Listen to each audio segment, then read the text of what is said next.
नमस्कार दोस्तों। ईश्वर ने हम स्त्रियों को इतना शक्तिशाली बनाया है कि हम किसी भी गलत इंसान को सही राह पर ला सकते हैं। प्राचीन काल की कथाओं में हम लोग अक्सर ही पंचकन्याओं का जिक्र सुनते हैं।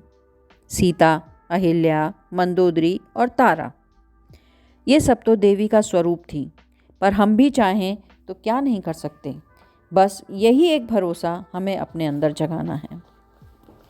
बहुत समय की बात है, हिरण्यदत्त की एक पुत्री थी मदनसेना, जो बहुत ही खूबसूरत थी। उनका विवाह निश्चित हो गया था। एक बार की बात है, वो बाग में घूम रही थी तो सोमदत्त नाम के व्यक्ति ने उससे अभद्रता करी। उसने सोमदत्त को वचन दिया कि विवाह के बाद वो उससे अवश्य मिलेगी। मदनसेना का विवाह हुआ। कुछ समय पश्चात उसने अपने पति को समस्त बात बताई और कहा कि मैं उस युवक को सही राह पर लाना चाहती हूँ।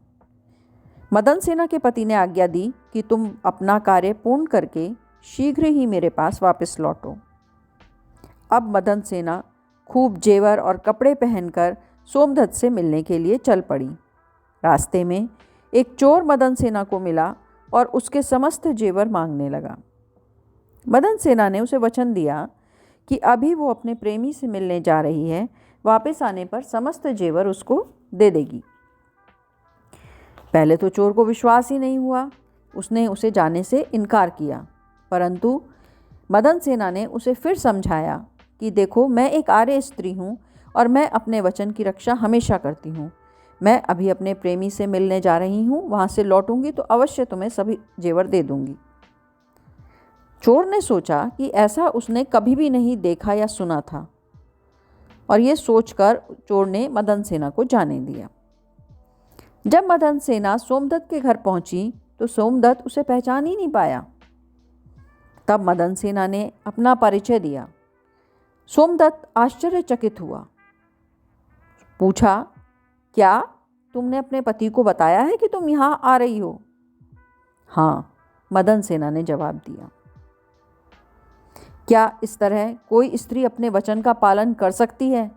सोमदत्त ने फिर पूछा। आर्य स्त्रियां अपना सब कुछ छोड़कर भी अपने वचन की रक्षा करती हैं। यह सुनकर सोमदत्त शर्म से पानी पानी हो गया और उसने मदनसेना से माफ़ी मांगी। मदनसेना ने कहा, मैं तुम्हें क्षमा कर सकती हूँ, परंतु आगे से कभी किसी पराई स्त्री पर बुरी दृष्टि मत डालना और मेरी बात मानो, विवाह करके आदर्श गृहस्थ का जीवन व्यतीत करो।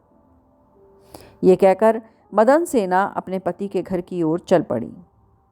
रास्ते में वह चोर भी मदनसेना का इंतजार कर रहा था। मदनसेना ने चोर से कहा कि लो, अब तुम मेरे सारे जेवर उतार सकते हो। चोर हतप्रभ हो गया और बोला, तुम कौन हो? देवी हो, अप्सरा हो, कौन हो जो स्वयं ही अपने जेवर देने के लिए मेरे पास चली आई? मदनसेना हंसी, बोली, मैं तो केवल एक आर्य स्त्री हूँ जो अपना वचन निभाना जानती हूँ, और तुम्हें अवश्य ही इन गहनों की ज़रूरत होगी, तभी इन्हें देकर मैं अपने धर्म का भी पालन कर रही हूँ। चोर के हृदय के तार बज उठे और वो मदनसेना से पैरों पर गिरकर माफ़ी मांगने लगा। मदनसेना ने कहा, क्षमा तो मैं तुम्हें कर दूंगी, पर फिर कभी चोरी मत करना। चोर ने कान पकड़कर प्रतिज्ञा करी कि आज से वो कभी चोरी नहीं करेगा। मदनसेना इसके बाद अपने पति के घर पहुंची। मदनसेना का मुखमंडल तेज से उद्दीप्त हो रहा था। पति सब कुछ समझ गया कि मदनसेना ने अपने सत्य से उस युवक को सत्य पथ का राही बना दिया है। तुम धन्य हो मदनसेना, तुम्हारे जैसी स्त्रियां ही संसार में देवी कही जाती हैं। यह कहकर मदनसेना के पति ने उस अपनी पत्नी का पूर्ण रूप से सम्मान किया।